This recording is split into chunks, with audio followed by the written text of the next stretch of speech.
Bismillah, Assalamualaikum warahmatullahi wabarakatuh. Alhamdulillah alladzi an'amana binikmatil iman wal islam. Wassalatu wassalam ala rasulillah wa ala alihi wa sahbihi wa walah. Amma ba'd, Bapak dan Ibu wali murid anak emas yang dimuliakan oleh Allah. Pada tema madrasah orang tua di akhir Ramadan ini, kita ingin mengangkat apa saja yang perlu kita lakukan pasca Ramadan.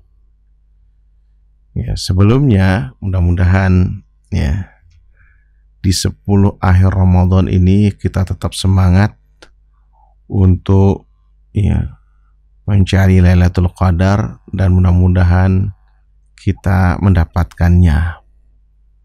Dan barangkali di antara Bapak dan Ibu sedang perjalanan menuju kampung halaman, tetap berhati-hati di jalan dan ibadah-ibadah mudik jangan lupa untuk kita amalkan. Semoga perjalanan Bapak dan Ibu tetap diberikan keberkahan oleh Allah Subhanahu wa taala. Bapak dan Ibu wali murid anak emas yang dimuliakan oleh Allah, salawat salam kita limpahkan pada junjungan Nabi kita Nabi Muhammad SAW beserta keluarga beliau, kaum kerabatnya serta sahabat-sahabatnya. Sebentar lagi kita akan meninggalkan Ramadan, memasuki Idul Fitri. Tentu banyak pelajaran yang kita dapatkan selama di bulan Ramadan, dan tentunya mudah-mudahan kita mendapatkan ampunan dari Allah Subhanahu wa taala, kemudian pula diterima amal ibadah kita, dan inilah yang kita harapkan. Man shoma Ramadan imanan wa ihtisaban ghufira lahu ma taqaddama min dzambih. Siapa yang puasa Ramadan benar-benar karena iman kepada Allah Subhanahu wa taala dan berharap pahala darinya, maka insya Allah dosa-dosanya diampuni oleh Allah Subhanahu wa taala. Mudah-mudahan semua itu. Dan jangan lupa pula yaitu tentu ada penyempurna dari amalan pasca Ramadan ini, yaitu puasa 6 hari di bulan Syawal. Sebagaimana sabda Rasulullah SAW, man shoma Ramadan thumma atba'ahu sittan min Syawal kana kasiyamid dahar. Siapa yang puasa Ramadan 30 hari penuh, kemudian diikuti 6 hari puasa di bulan Syawal, maka dia diibaratkan seperti puasa setahun penuh.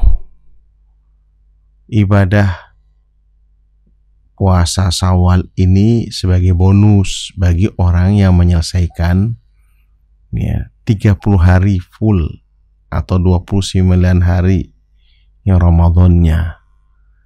Maka kata sebagian besar ulama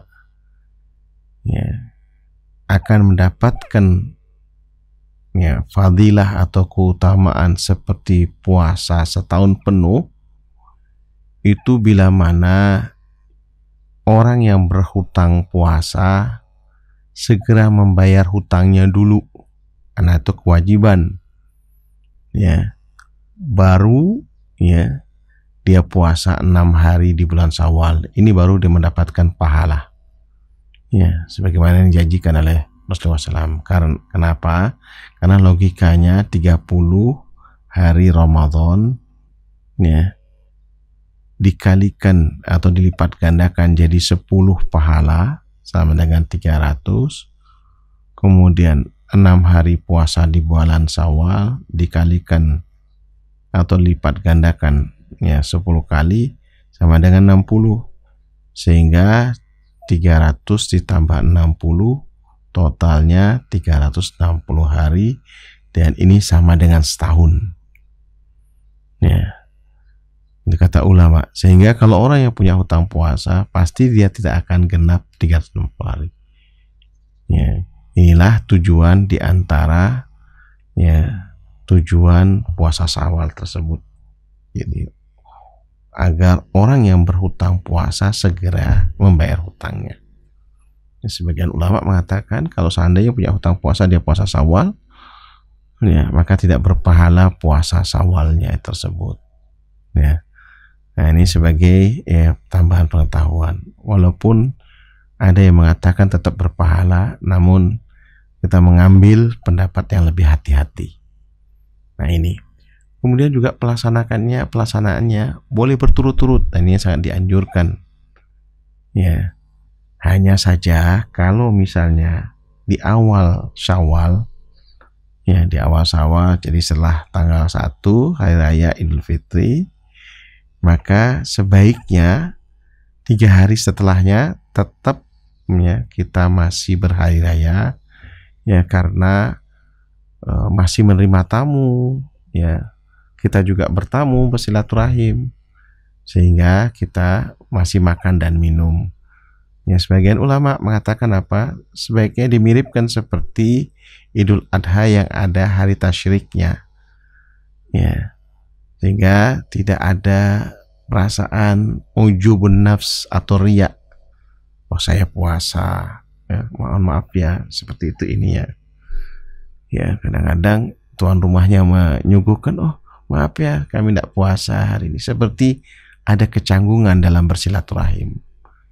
Maka sebaiknya memang hari setelah Idul Fitri itu kita tidak puasa dulu, nanti hari keempat atau hari kelimanya kita baru berpuasa. Dan kata Imam Nawawi rahimahullah, boleh dia berturut 1-6 langsung, atau dia ambil kapan dia sempat, yang penting di bulan Syawal. Boleh dia ambil juga di hari Senin dan Kamis, Senin dan Kamis. Nah, ini berkenaan dengan hal yang pertama, puasa Syawal. Yang kedua, amalan apa saja pasca Ramadan yang perlu kita kerjakan, yaitu kita sebagaimana yang Allah firmankan ayat-ayat puasa, di ayat 188 Allah mengatakan dalam firman-Nya, wala ta'kulu amwalakum bainakum bil batil wa tullu biha ilal hukam litakulu fariqam min amwalin nasi bil its wa antum ta'lamun. Jangan di antara kalian memakan harta dengan cara yang batil. Harta padahal benda, bukan makanan. Tapi bahasa Allah Subhanahu wa taala adalah memakan, bukan mengambil atau mencuri atau lainnya, tapi memakan. Kenapa? Karena Allah ingin menghubungkan antara pelajaran di bulan Ramadan untuk dibawa juga aplikasinya pasca Ramadan. Aplikasinya pasca Ramadan. Apa korelasinya atau munasabahnya ini?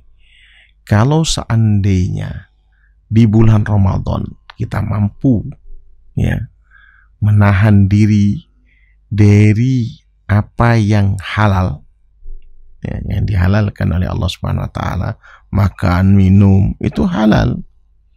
Hubungan suami istri itu halal. Namun karena masuk bulan Ramadan, dari subuh sampai maghrib itu diharamkan. Kita mampu menahan diri dari hal-hal yang dihalalkan, tentunya lebih mampu lagi menahan diri dari hal-hal yang diharamkan. Maka Bapak dan Ibu yang dimuliakan oleh Allah Subhanahu wa taala, harta yang kita peroleh yang masuk kepada keluarga kita tentunya nanti akan kita makan. Upayakan perolehannya, ya, iktisabnya itu, perolehannya itu dari yang halal.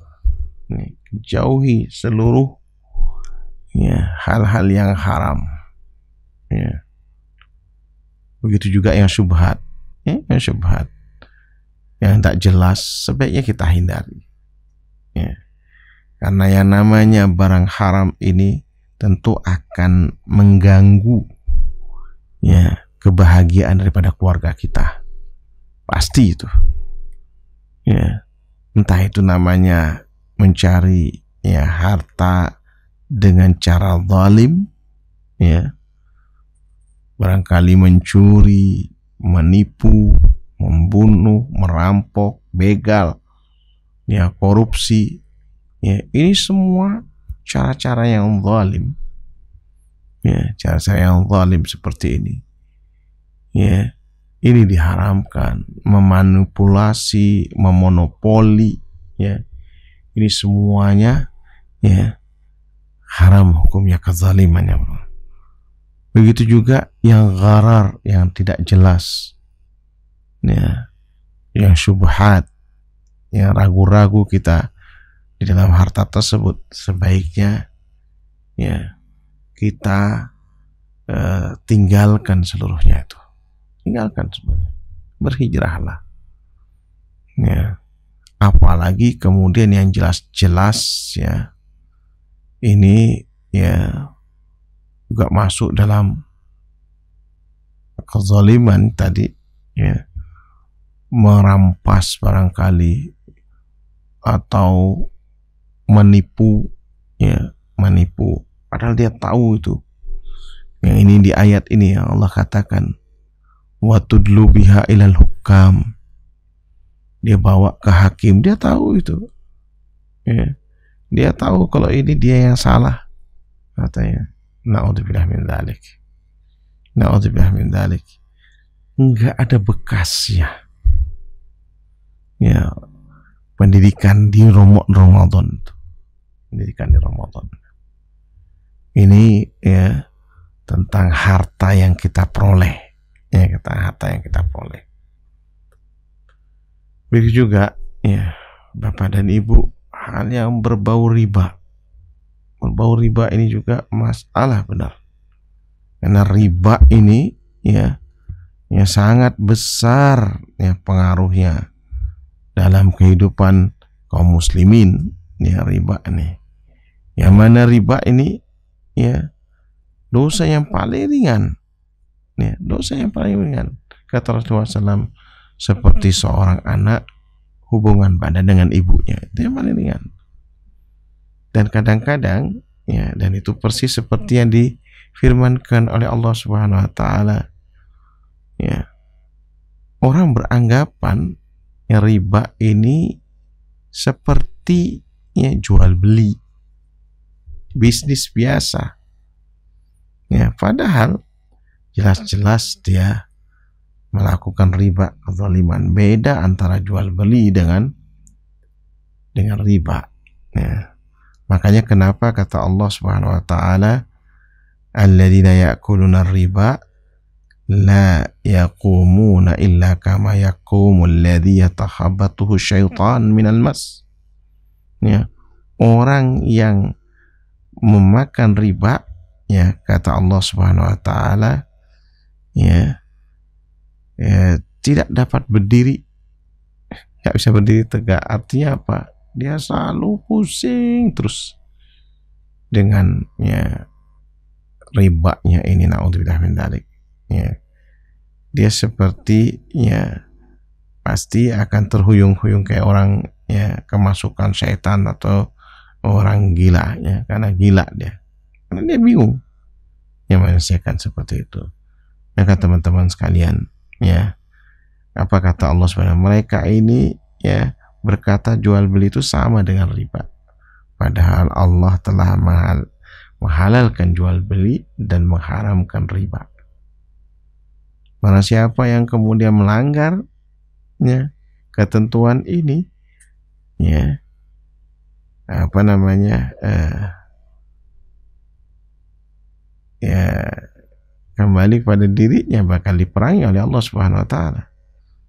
Ya, tapi kalau dia berhenti bertobat pada Allah Subhanahu wa taala, sudahlah. Ya, telah lalu dia akan dimaafkan oleh Allah Subhanahu wa taala. Ini tentang ribawi. Nah, ini juga yang diharamkan oleh Allah Subhanahu wa taala. Jadi perhatikan ya penghasilan kita ya teman-teman sekalian ya. Mudah-mudahan bersih dari hal-hal yang diharamkan oleh Allah Subhanahu wa taala. Nah, inilah ya hasil daripada pendidikan selama di bulan Ramadan. Kemudian teman-teman sekalian yang berikutnya ya, kita sehari semalam sedikitnya 17 kali itu minimal kita berdoa kepada Allah Subhanahu wa taala yang kita baca ketika kita sholat ya, membaca Al-Fatihah yang di tengahnya kita minta kepada Allah Subhanahu wa taala, ihdinas siratal mustaqim siratal ladzina an'amta alaihim.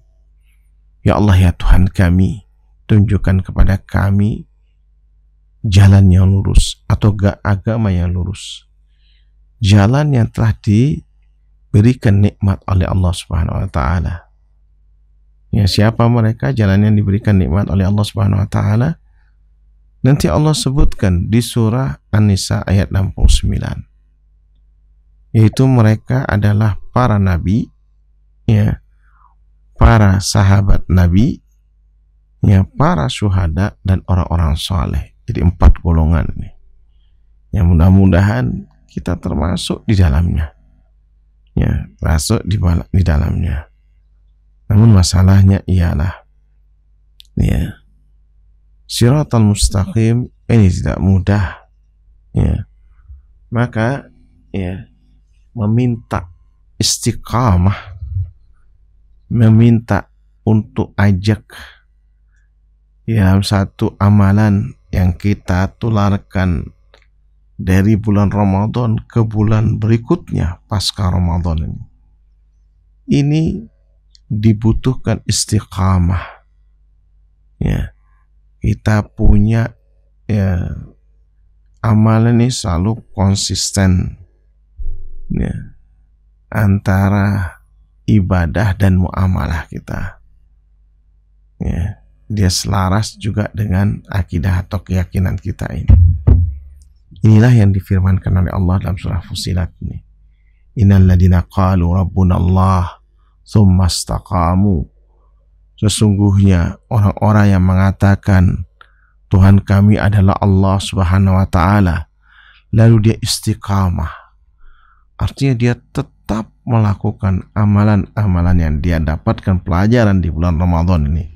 Karena di bulan Ramadan ini penuh dengan amalan-amalan ya, yang kita biasanya telah mempersiapkan diri ya, untuk kita lakukan di bulan Ramadan itu. Ya, karena kita ingin mendapatkan pahala penuh di situ. Ya, maka apa? Kata Allah Subhanahu wa taala, dia akan mendapatkan janji dari Allah melalui para malaikatnya. Ya, tatanazzalu alaihimul malaikah. Ya, para malaikat ya akan turun ya, yaitu menjemput ya, ruh kita. Ketika mencabut ruh kita ini. Ya. Dan mudah-mudahan kita termasuk dalam bagian ini. Ya, mereka akan berkata, ya alla takhafu wa la tahzanu. Jangan kalian takut, jangan kalian bersedih hati. Wa abshiru bil jannah. Ya, allati kuntum tu'adun. Dan bergembiralah. Nah, ya, mereka dengan surga yang telah dijanjikan oleh Allah kepadamu. Jadi ini ya manfaat daripada istiqamah teman-teman sekalian. Ya. Kata Allah Subhanahu wa taala melanjutkan ya, bagaimana perkataan malaikat, nahnu ya auliyaukum fil hayatid dunya wa fil akhirah. Kami pelindung-pelindungmu ya dalam kehidupan dunia dan akhirat, ya. Walakum fiha ma tashtahi anfusukum walakum fiha ma tad'un, ya. Dan di dalamnya, ya, engkau akan memperoleh apa yang engkau inginkan dan apa yang, ya, yang telah kalian minta ini. Nuzulam min ghafurur rahim, ya, sebagai hidangan, ya, yang telah disediakan oleh Tuhanmu yang Maha Pengampun dan Maha Penyayang. Jadi Bapak dan Ibu wali murid anak emas yang dimuliakan oleh Allah Subhanahu wa taala, ini manfaat daripada istiqamah, yaitu mempertahankan seluruh amal ibadah kita yang kita lakukan di bulan Ramadan, untuk kita terus, ya, di bulan berikutnya kita anggap bulan berikutnya seolah-olah bulan Ramadan seluruhnya, dari Syawal sampai ke Sya'ban nanti, ya. Ya, itu kita anggap itu adalah, ya, bulan Ramadan, sehingga kita terus bersemangat nih. Masalahnya ialah, ya, apa yang kemudian bisa, ya, membuat kita istiqomah. Ya, para ulama yang memberikan, ya, kiat-kiatnya, ya, bagaimana kita istiqomah di dalam melakukan, ya, amal ibadah yang selama ini kita dapatkan di bulan Ramadan. Pertama harus ikhlas karena Allah Subhanahu wa taala. Ikhlas ini memang yang diperintahkan oleh Allah Subhanahu wa taala ketika kita beribadah kepada dirinya. Wa ma umiru illa liya'budullaha mulisina lahuddin. Tidaklah, ya, mereka itu disuruh atau diperintah kecuali, ya, supaya mereka menyembah Allah Subhanahu wa taala dengan memurnikan ketaatan kepada dirinya. Ya. Yaitu apa? Ya, menjalankan agama yang lurus, hunafa, ya, yang bersih, ya. Wa yuqimus shalah wa yutuz zakah wa dzalika dinul qayyimah. Ya. Yaitu, ya, menunaikan ibadah salat, kemudian mengeluarkan zakat, ya. Dan itulah agama yang lurus ini.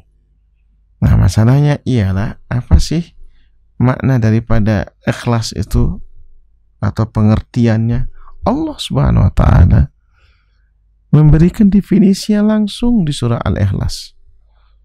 2 ayat pertama namanya itsbat, menetapkan, qul huwallahu ahad, ya Allahus samad, ya. Ya, katakanlah Muhammad, ajarkan kepada umatmu bahwa satu-satunya, ya, Tuhan yang diibadahi hanya Allah Subhanahu wa taala. Dalam surah Al-Fatihah kita mengatakan iyyaka na'budu, hanya kepada Engkau kami beribadah. Kemudian Allahus Samad, hanya Allah yang kita jadikan tempatnya bergantung kita. Wa iyyaka nasta'in, tempat kita meminta. Ini makna daripada, ya, Al-Ikhlas, 2 ayat pertama. 2 ayat berikutnya adalah an-nafyun.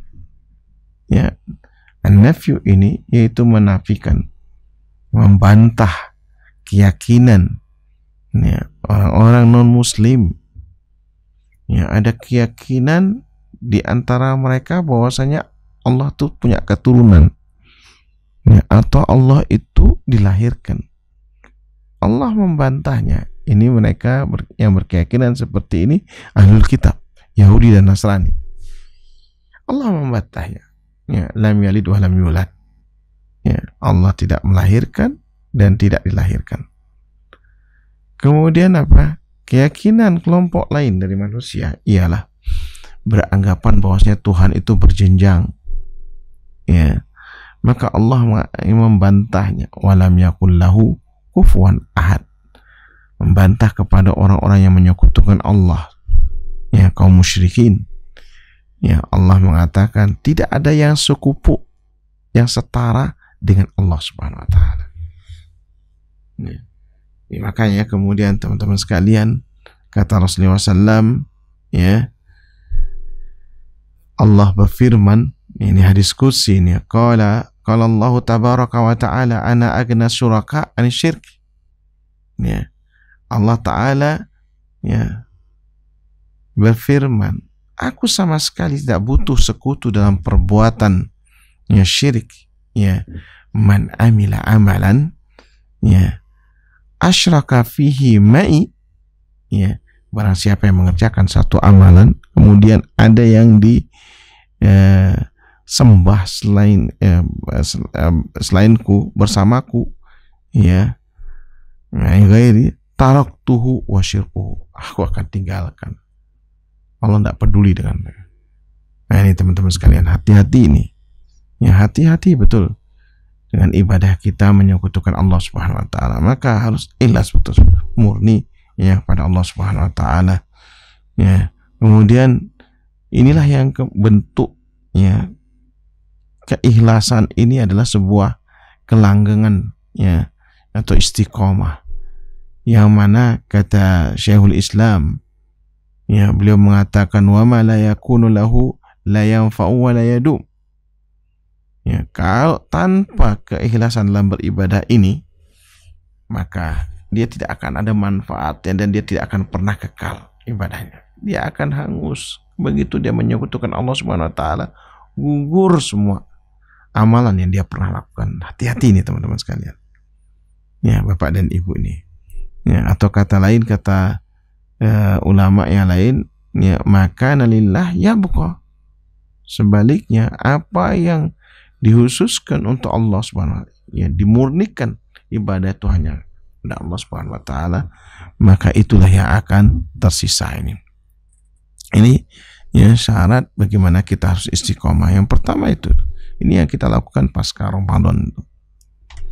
Kemudian aplikasi berikutnya yaitu yang kedua, karena istiqomah itu merupakan hidayah dari Allah Subhanahu wa taala, yaitu kita mendapatkan petunjuknya, maka diajarkan oleh Rasulullah SAW untuk selalu kita meminta kepada Allah Subhanahu wa taala di dalam setiap kesempatan doa kita, terutama di sujud kita. Kita minta kepada Allah Subhanahu wa taala, ya muqallibul qulub, wahai yang membolak-balikkan hati, tsabit qalbi ala dinik, tetapkan hatiku ini untuk selalu beribadah kepada Engkau dan mempertahankan agama ini. Mempertahankan agama ini. La qadarullah, sebagian manusia gampang sekali meninggalkan agama yang diridhoi oleh Allah Subhanahu wa taala, yang Allah pilihkan, yang Allah izinkan untuk dia anut, malah ditinggalkan. Naudzubillah min dzalik. Maka apa? Inilah yang kita minta kepada Allah Subhanahu wa taala untuk dijaga hati kita ini. Kemudian pernah sekali waktu Ummu Salamah itu melihat Rasulullah SAW selalu mengulangi doa ini. Kata Ummu Salamah bertanya, aku selalu melihat engkau mengulang doa ini, ya muqallibal qulub tsabit qalbi ala dinik, ya muqallibal qulub tsabit qalbi ala dinik. Wahai yang membolakkan hati, maka tetapkanlah hatiku untuk selalu beragama dengan agamamu. Karena itu pesan dari Allah Subhanahu wa taala, wa la tamutunna illa wa antum muslimun. Jangan kalian mati kecuali dalam keadaan Islam. Kenapa ya Rasulullah engkau selalu mengulangi ini, kata Ummu Salamah. Apa jawabnya Rasulullah SAW? Ya Ummu Salamah, innahu laisa adami illa wa qalbuhu baina asba'in min asabi'illah. Tidaklah hati seseorang itu kecuali yaitu berada di jemari Allah Subhanahu wa taala. Man syaa aqam wa man syaa azaq. Dan Allah Subhanahu wa taala kalau menginginkan dia istiqamah, dia akan terus istiqamah. Tapi kalau seandainya naudzubillah min dzalik, sering kita melihat orang yang kelihatannya semangat dalam beribadah, di akhir hayatnya dia disesatkan oleh Allah Subhanahu wa taala. Nah, kata Allah. Wa na'udzubillah min dzalik. Semoga kita bukan termasuk orang yang ditakdirkan seperti itu dan kita berlindung pada Allah Subhanahu wa taala. Maka juga diajarkan oleh Allah Subhanahu wa taala untuk berdoa dalam Al-Qur'an, Rabbana la tuzigh qulubana ba'da idh hadaytana ya wa hab lana min ladunka rahmah innaka antal wahhab. Ya Allah ya Tuhan kami, ya, janganlah Engkau jadikan hati kami condong kepada kesesatan setelah Engkau berikan petunjuk kepada kami. Rabbana la tuzigh qulubana ba'da idh hadaitana wa hab lana min ladunka rahmah ya innaka antal wahhab, dan karuniakanlah kepada kami rahmat dari sisi Engkau dan sesungguhnya Engkau adalah Maha Pemberi. Nah, ini teman-teman sekalian, Bapak dan Ibu yang dimuliakan oleh Allah Subhanahu wa taala, ini yang harus kita jaga ini. Kemudian bagaimana aplikasi pasca Ramadan yang berikutnya? Ya, yaitu kita disuruh merutinkan satu amalan yang ringan, yang mudah untuk kita lakukan. Ya, kata Rasulullah SAW, ahabul a'mal ilallah ta'ala, ya, adwa muhawa'in qalla. Ya, amalan yang paling disukai oleh Allah Subhanahu wa taala, yaitu yang kontinu, yang terus-menerus dilakukannya walaupun sedikit. Ambil ya apa yang bisa ya diridhoi oleh Allah Subhanahu wa taala. Misalnya sedekah. Sedekah itu paling ringan. Ibadah yang paling ringan itu sedekah.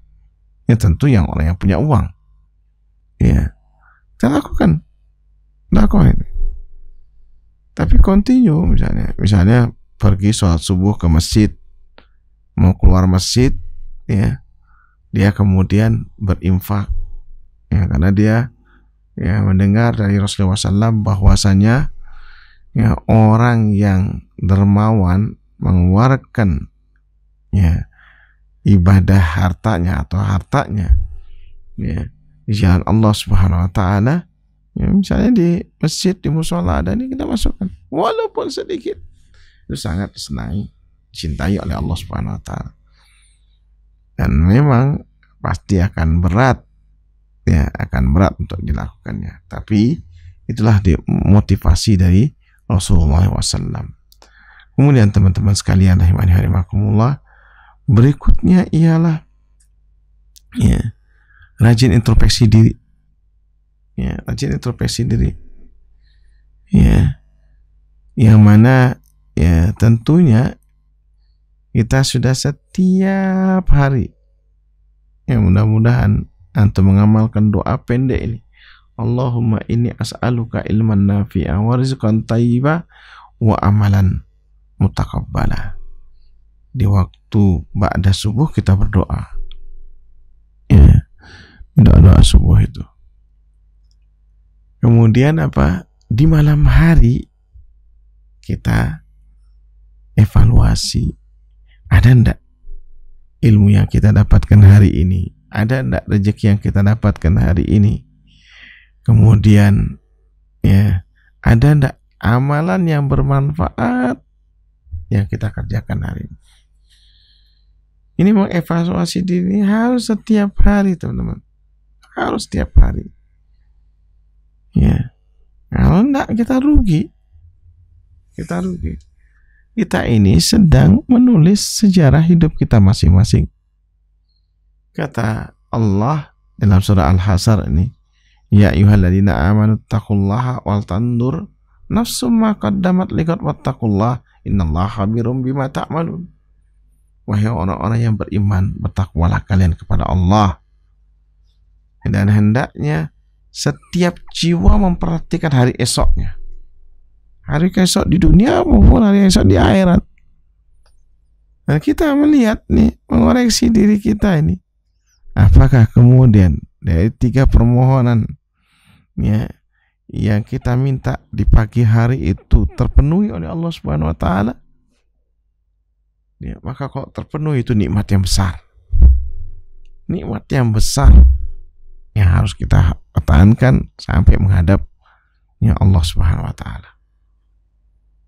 Ini teman-teman sekalian. Jadi bagaimana kita ya diajarkan untuk ya memotivasi diri, karena masing-masing kita ya tidak lain ya sedang menulis sejarah riwayat hidupnya pria.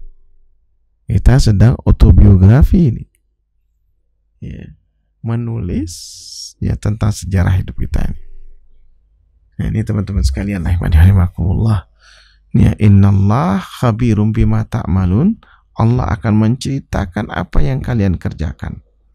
Bagaimana? Dengan adanya catatan amal yang dicatat oleh para malaikat kiramang katibin, yang mana ya kata Allah Subhanahu wa taala, ya Allah akan menceritakan apa yang kalian kerjakan.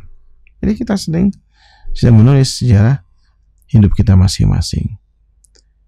Kemudian teman-teman sekalian, syarat daripada teman yang baik itu ya tentu dari pergaulan. Ya, karena memang kata Rasulullah SAW, almar'u ala dini khalilih. Ya, seseorang itu agamanya menurut temannya. Falyandur mayu khalil, la tas'al anil mar'i ya wasal an qarini. Ya, falyandur mayu khalil, maka dilihatlah siapa yang diajak berteman, teman-teman sekalian. Karena kalau teman kita saleh, insya Allah kita pun akan ikut saleh. Tapi teman kita itu saleh, durhaka, insya Allah tidak jauh-jauh kita akan mempunyai sifat yang sama ini. Makanya apa? La tas'al anil mar'i wasal an qarinihi. Kita dalam bermuamalah kepada mereka, kata Rasulullah SAW, jangan kalian bertanya tentang sifat atau watak seseorang, karena semuanya pasti akan menceritakan kebaikannya. Tapi apa, tanya temannya, siapa si fulan, siapa si alan. Apalagi yang hidup satu rumah barangkali dengan apa namanya, yaitu dengan teman-teman di kos-kosan barangkali. Kita harus ini satu rumah atau ini kontrakan bersama barangkali. Kita harus memilih teman yang seiman, yang kalau kita lihat itu ya termotivasi kita untuk melakukan ibadah sepertinya, itu yang kita pilih ini. Ya, kata Allah Subhanahu wa taala, wasbir nafsaka ma'al ladina yad'una rabbahum bil ghadati wal asyi yuriduna wajhah. Kata Allah, bersabarlah kalian bersama orang-orang yang menyuruh Tuhannya, ya, yang pagi dan senja hari yaitu mengharapkan wajah Allah Subhanahu wa taala. Nah, ini kita disuruh ya bersabar bersama orang-orang yang selalu berzikir kepada Allah Subhanahu wa taala. Dan kata Rasulullah SAW memberikan perumpamaan, nah, orang yang baik itu seperti ya apa namanya, orang yang sedang membeli ataupun dekat dengan orang yang memakai ya minyak wangi, ya pakai ini ya minyak wangi. Kalaupun kita tidak diberi, kita akan nyaman di sana dan orang beranggapan, oh ini masya Allah, ini temannya, sahabatnya orang baik-baik juga. Ya. Tapi sebaliknya kata Rasulullah SAW, kalau seandainya teman yang buruk itu diibaratkan seperti kumpul dengan tukang las. Ya. Tukang las tuh, kalau ngelas tuh dia ada percikan apinya. Ya. Itu ya kata ulama ya sebaiknya dihindari. Ya, kalau tidak bisa mematikan api, sebaiknya dihindari. Nah, ini teman-teman sekalian. Ya. Karena memang yang namanya persahabatan as-sahib sahib, kata ulama. Yang namanya sahabat itu saling menarik. Yang biasanya kekuatannya ada di sifat negatif. Nah, ini yang kita khawatirkan. Yuzannu bil mar'i ma yuzannu biqarini. Seorang itu bisa dilihat dari orang-orang yang diajak berteman atau teman dekatnya. Ya, mudah-mudahan kita dipilihkan oleh Allah Subhanahu wa taala bersahabat, bertetangga ya dengan teman-teman kita yang saleh. Insya Allah kita akan jadi saleh. Nah, ini ya mudah-mudahan ada manfaatnya renungan kali ini, yang mudah-mudahan Bapak dan Ibu banyak mengambil pelajaran selama di bulan Ramadan ini, dan kita bisa aplikasikannya pasca Ramadan, dan kita saling mendoakan yang mudah-mudahan Allah memberkahi kita semua. Akhirnya kita tutup dengan kafaratul majlis. Subhanakallahumma wa bihamdika asyhadu an la ilaha illa anta astaghfiruka wa atubu ilaik. Assalamualaikum warahmatullahi wabarakatuh.